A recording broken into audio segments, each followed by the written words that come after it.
was once a man and a woman who had long in vain wished for a child. At length the woman hoped that God was about to grant her desire. These people had a little window at the back of their house from which a splendid garden could be seen, which was full of the most beautiful flowers and herbs.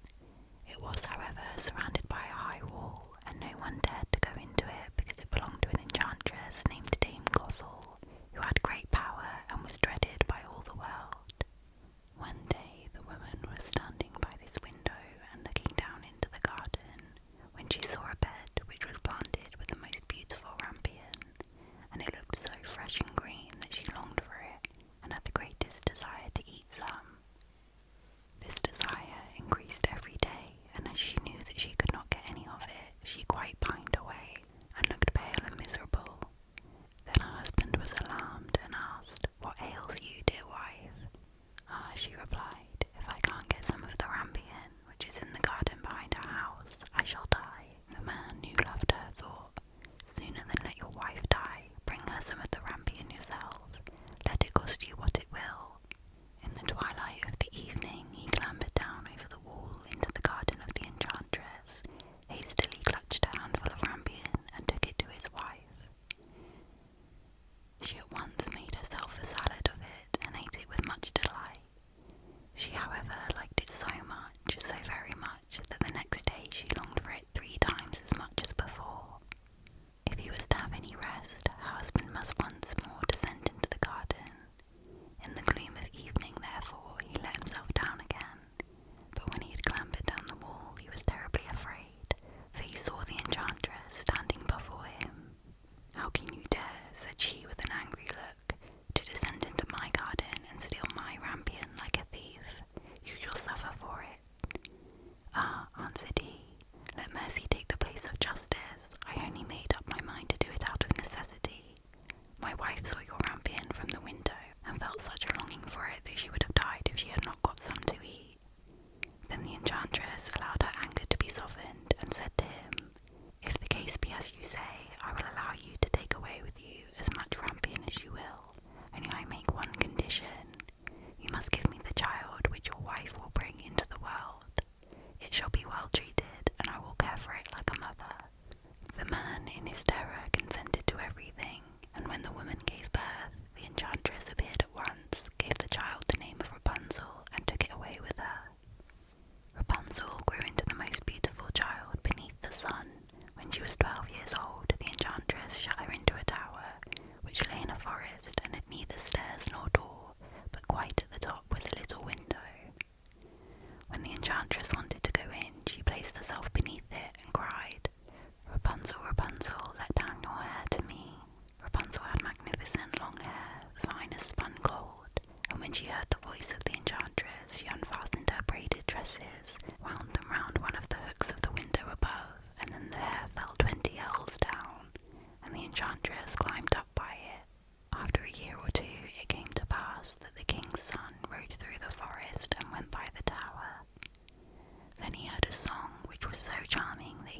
was alone again, she did not know what to do, and in her distress went to the window.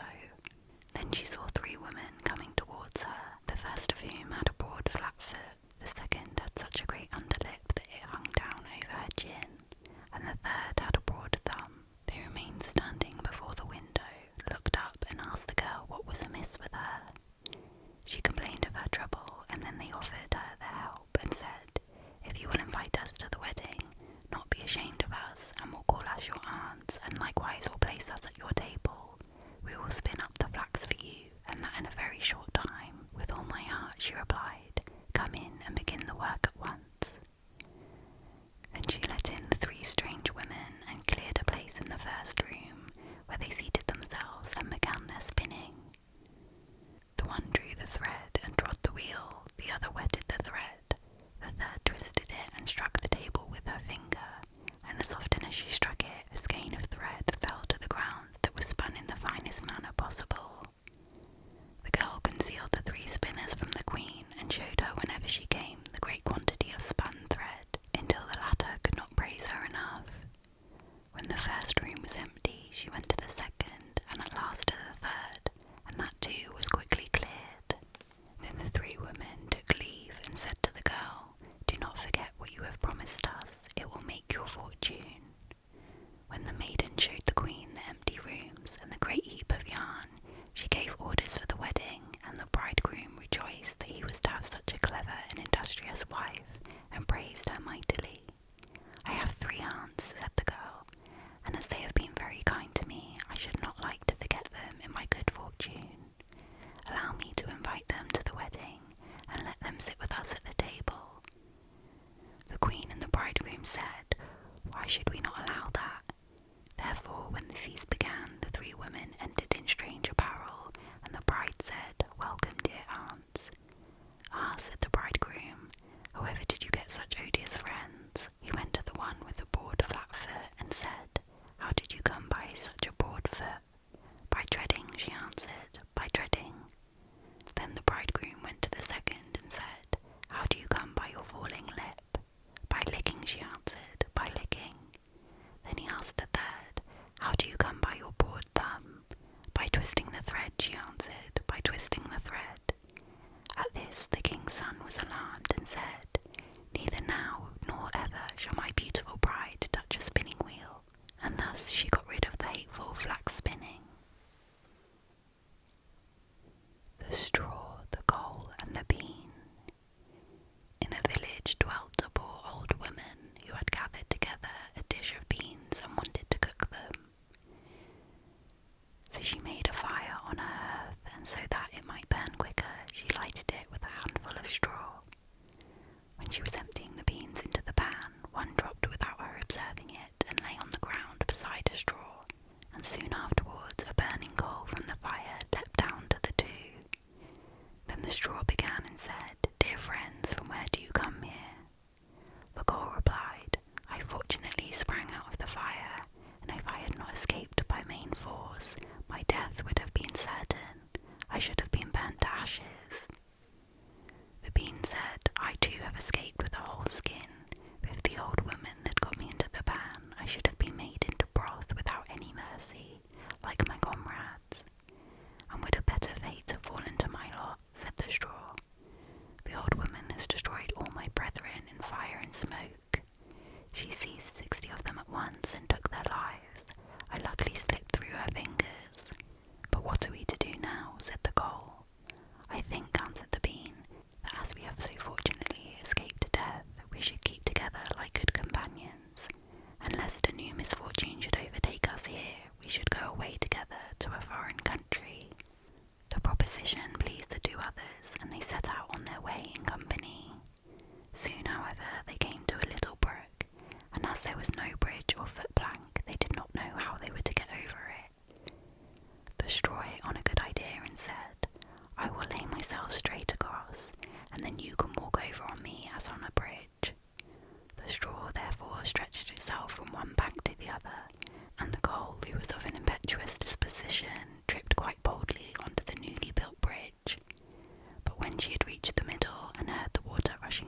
ran swiftly